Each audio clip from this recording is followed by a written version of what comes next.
Olá, telespectadores. Vamos hoje apresentar para vocês um tema novo, um tema que diz respeito à observação dos pássaros. Então, a humanidade hoje está muito voltada para a natureza. Muitas pessoas dão comida para os pássaros. Eu, por exemplo, na minha residência aqui no Floresta, eu tenho assim uma frequência gigantesca de aves que vêm todos os dias, o dia inteiro. Aves grandes, por exemplo, jacus, araquãs, que têm os seus filhotes aqui nos bosques vizinhos. Os gatos não incomodam.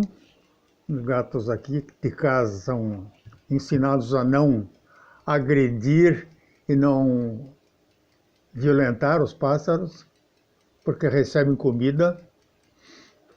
E assim eu acho que é uma atividade em época de pandemia que as pessoas se relacionam e trazem a paz, a alegria, a gratificação nesse convívio com as aves. Tá certo, você tem que acostumá-las a chegar perto. Você tem que gastar dinheiro com quirera, com alpiste e com arroz. E diariamente, no horário delas, você tem que dar essa alimentação. Isso é importante porque aí você sabe que ao tomar o teu café no teu espaço aberto, na tua varanda, você deu de comer para os pássaros e automaticamente eles chegam aos montes, vêm voando de distâncias enormes. São canários, são rolinhas, são sanhaçus, são tiés, bonito, lindo, saíras. É um festival diário de observação. Aí a gente também filma, porque só falando as pessoas não acreditam. Isso aí é um aprendizado. Essa relação que você tem com a vida silvestre é importante, principalmente quando você mora na cidade. As pessoas não dão esse valor, não têm esse conhecimento, não aprenderam a se relacionar com a fauna silvestre. Não são os pássaros, também são os gambás, os lagartos. Todos estão aí. Tem os diurnos e os noturnos. À noite você sabe que o gambá passeia na tua cozinha, se você deixar a porta aberta ou a janela aberta. Bem assim que acontece. Eu recomendo que queiram aprender a se relacionar com a natureza, faça contato comigo, eu mostro as sutilezas e as manias que os pássaros têm e se achegam. E vêm buscar comida, vêm alimentar os filhotes, vêm pegar um sol, né? Deitam no sol. Sabe o que significa isso? Quando o pássaro dorme, toma um sol e toma um banho na areia ou no solo seco, é confiança. É confiança daquelas pessoas, daquele imóvel. Não tem sacanagem nisso aí. E eles se chegam, eles sabem disso. Eles têm medo de pessoas safadas. Colocam arapuca, dão tiro, matam por matar. É uma crueldade. Se bem que isso acabou bastante já aqui em Joinville. Eu não sei como é que é em outros municípios e outras regiões. Mas há tempos atrás, há muitos anos atrás, nós assistimos com muita crueldade o assassinato geral dos curiós? Sim. Há 50 anos atrás, 60 anos atrás, você, ao percorrer regiões rurais de arroz, você se defrontava aí com nuvens de curiós. Nuvens. Mas, infelizmente, essas nuvens de curiós, elas foram se acabando com os agrotóxicos.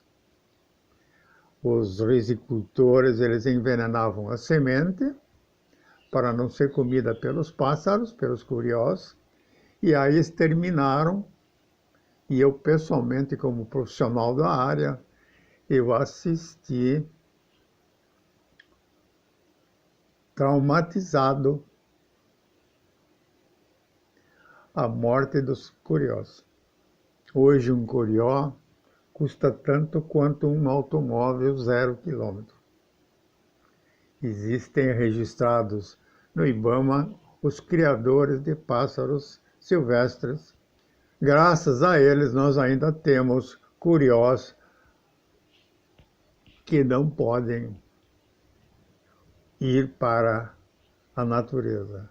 Eles serão impiedosamente caçados.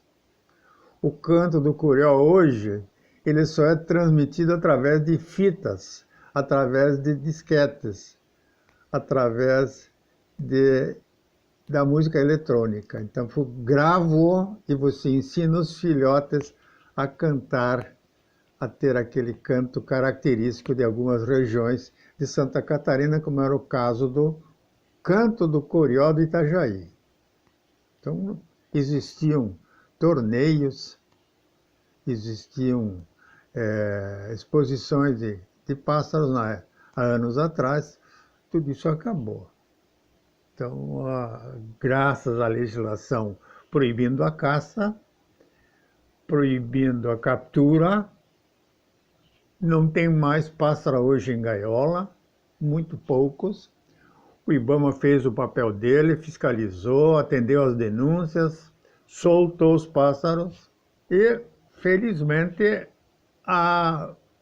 as pessoas que moram em apartamento na cidade, no 6º, 7º, 10º andar ou mais andares acima, recebem a visita dos pássaros.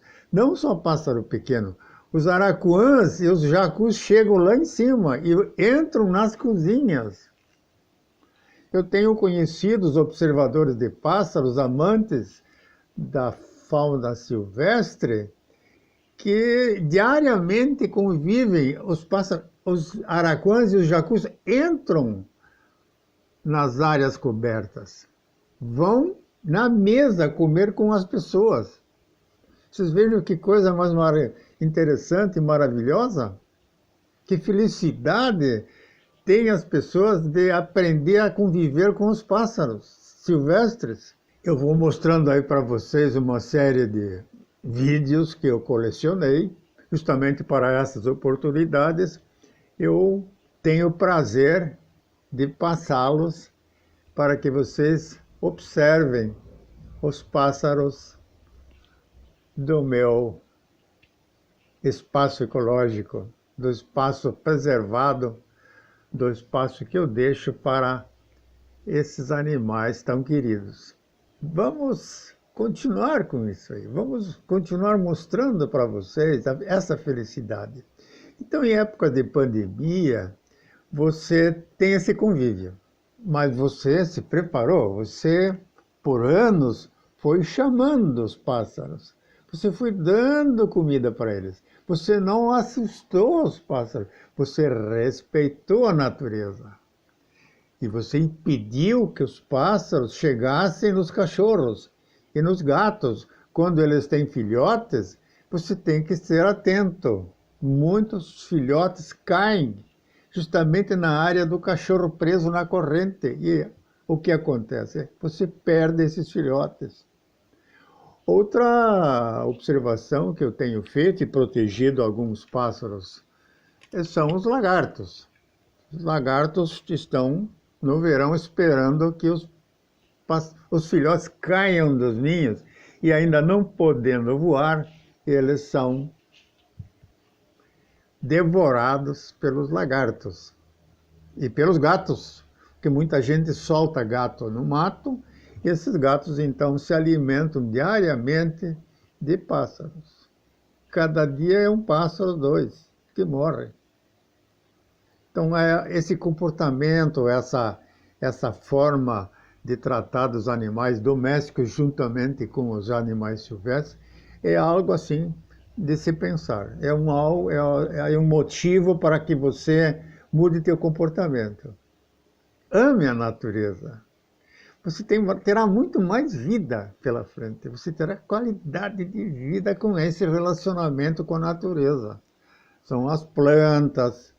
Aqui mesmo, vocês estão vendo hoje no meu cenário, uma folha de costela de Adão, da Monstera deliciosa, que tem um fruto muito saboroso, e agora, nessa época, ele está amadurecendo. Então, tenho feito experiências com esse alimento espetacular, muito doce, muito doce. E assim eu acho que o ser humano ele tem essa oportunidade de desenvolver esse relacionamento com os animais. Traz tranquilidade, traz esperança. Eu vejo que na cidade hoje nós temos muito mais pássaros do que há 30, 40 anos atrás.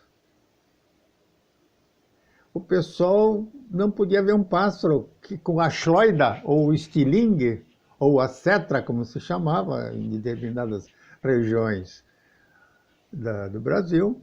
Eles impiedosamente acabavam com tudo. Era um esporte, era um prazer macabro. É uma destruição terrível. Isso aí, hoje em dia, é só nas periferias, onde chegam pessoas de outros estados, onde essa cultura de preservação não existe, as crianças realmente ainda montam as arapucas, matam os pássaros, prendem os pássaros, adultos também, a comercialização de pássaros. E aí a gente tem visto aí os noticiários, quando a polícia militar pega caminhoneiros com centenas de pássaros em gaiolas, sem água, dias na estrada. É complicado. Então essa cultura, aos poucos, ela vai desaparecendo, porque as pessoas de bem vão repassando essas informações. Nós, engenheiros agrônomos, que tivemos a oportunidade de estudar zoologia, nós sabemos a importância dos pássaros na natureza. São os plantadores de árvores, certo? São os plantadores de árvores.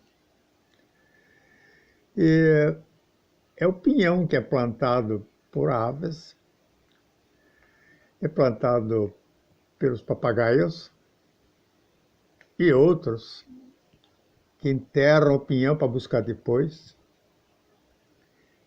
Esse é o papel da natureza.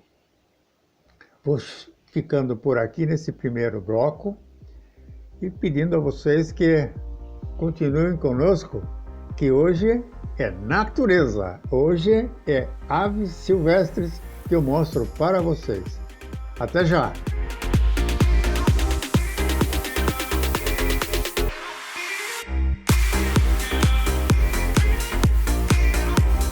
Retornando com Ecologia em Ação, eu continuo com o tema da natureza. Eu tenho assim alguns relatos de grandes desastres com aves. Eu, há uns anos atrás, trabalhava muito com a questão dos agrotóxicos e tenho assim alguns relatos, alguns estudos de caso que me chegaram às mãos, onde agricultores no oeste de Santa Catarina envenenaram o milho semente. Então plantaram milho com agrotóxico e tem alguns pássaros que quando o milho começa a brotar, ele desenterra a semente e come. E aí houve uma mortandade muito grande no município do Oeste Catarinense, que me deixou assim traumatizado. Então, fiz campanha junto aos meus colegas na questão dos agrotóxicos, fui muito criticado, porque tinha muito colega, engenheiro agrônomo, que ganhava dinheiro na venda de agrotóxicos, tinha comissão de venda. Muitos eram funcionários públicos e vendiam agrotóxico nas cooperativas. O desvio de conduta, mas felizmente isso parece que diminuiu bastante. Hoje você tem a grande maioria dos engenheiros agrônomos e dos técnicos agrícolas, eles são os disseminadores e os encorajadores da agricultura orgânica, do controle biológico, certo? Então isso é uma satisfação. Hoje a gente vai nesses seminários, nesses congressos de controle biológico. As grandes empresas multinacionais hoje, elas são produtoras de insumos biológicos. Vocês sabem que nós conseguimos controlar o borrachudo em Joinville graças a um controlador biológico, BTI, Bacillus thuringiensis variedade israelensis, que a Fundação 25 de Julho, durante muitos anos, pesquisou e chegou ao BTI. Já falei aqui nesse programa que o nosso ilustre Luiz Henrique da Silveira, quando deputado federal e prefeito, ele criou o Centro Biotecnológico de Joinville, CDB, Centro de Desenvolvimento Biotecnológico. Infelizmente, é um projeto que teve descaminhos, foi financiado pelos empresários de Joinville, inclusive de Santa Catarina, o governo do estado também ajudou, e o governo alemão. Então, o Centro Biológico de Braunschweig, na Alemanha, foi o nosso grande parceiro. Mas as instalações existem lá em Piraberaba, ao lado da Fundação 25 de Julho, e hoje é o centro de comunicação da EPAGRE. Então a EPAGRE hoje trabalha lá com diversos colegas, oferecendo inovações e transferindo os conhecimentos adquiridos pela pesquisa para os agricultores. São avanços, são notícias boas, e nós sabemos que hoje esses órgãos de pesquisa estadual, federal, eles estão muito voltados para o controle biológico. E aí se salvam as aves novamente. Então nós não temos mais os inseticidas clorados, envolvendo as sementes de arroz. Nós temos hoje controle biológico das pragas das arrozeiras, com amarreco, com peixe, né? E aí a gente vê essas nuvens de garças e itapicurus no início das manhãs, voando das ilhas da Baía da Babitão em direção aos cultivos de arroz de Guaramirim, de Massaranduba, de Joinville. E à tardinha lá, quando começa a escurecer, as nuvens de pássaros em V, que eles voam em V, assim, né? Porque, vocês sabem por quê, né? Então eles se defendem dos restos de eliminação quando em voo, dos outros pássaros. E aí eles vão aos milhares, todas as tardes, eles vão aos milhares pousar e dormir nas ilhas da nossa Baía da Babitonga. É muito interessante isso. Então são esses passos que fazem o controle biológico hoje das quadras de arroz, quando na preparação do solo e também durante o cultivo dessa espécie. Aí voltando aí à questão dos pássaros, vocês vejam aí nas imagens que estou passando aí para vocês, os sanhaçus, as rolinhas marrons, os araquãs, os jacus, os bonitos lindos, são nossos amigos, são nossos companheiros de pandemia.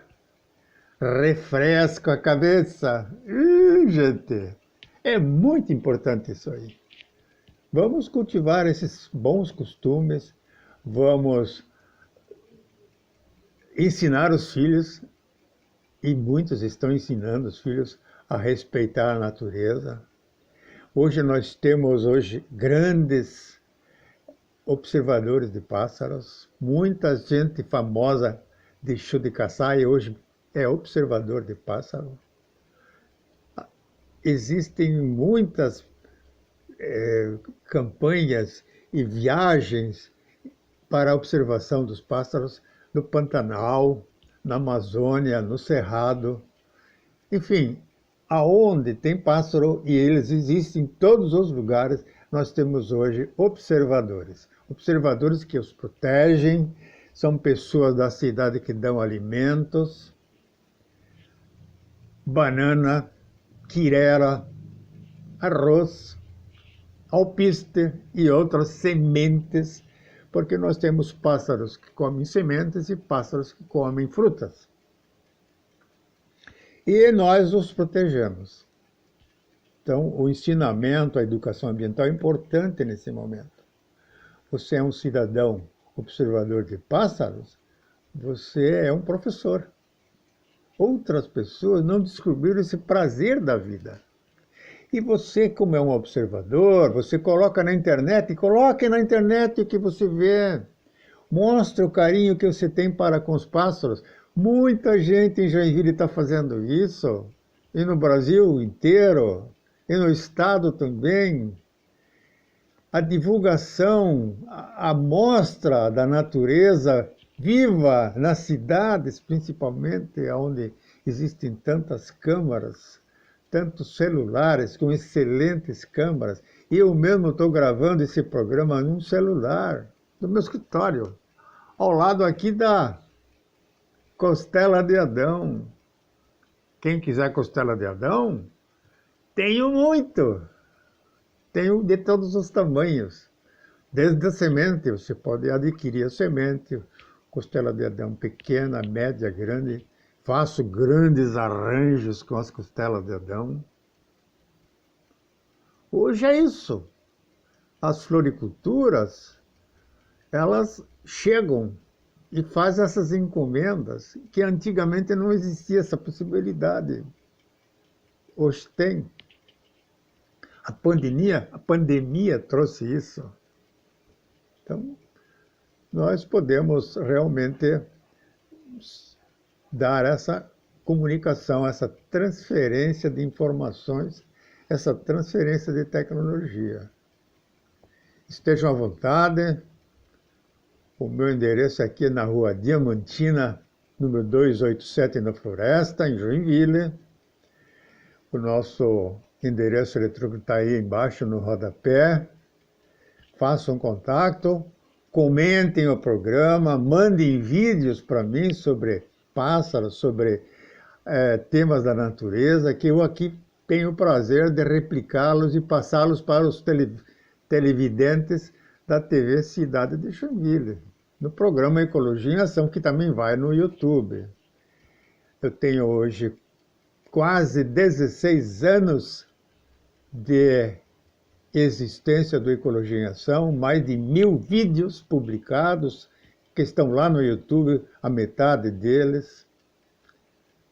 E assim a gente, usando a tecnologia, usando o espaço vasto que a pandemia nos deu, na terceira idade, e nós temos que passar isso para os jovens casais, para aqueles que querem ir para a zona rural plantar comida. Ensinamos isso. Agradeço aí a presença de vocês, retornem sempre, eu vou continuar enquanto posso, a idade está avançando, Mas enquanto a lucidez nos permitir e a saúde nos permitir, nós vamos tentando aí produzir programas de utilidade pública, de educação ambiental que vocês merecem, vocês querem. Agradeço sempre aos encorajamentos que eu tenho recebido no retorno dos meus programas. Um bom dia para vocês, uma boa semana. Até o próximo programa Ecologia em Ação.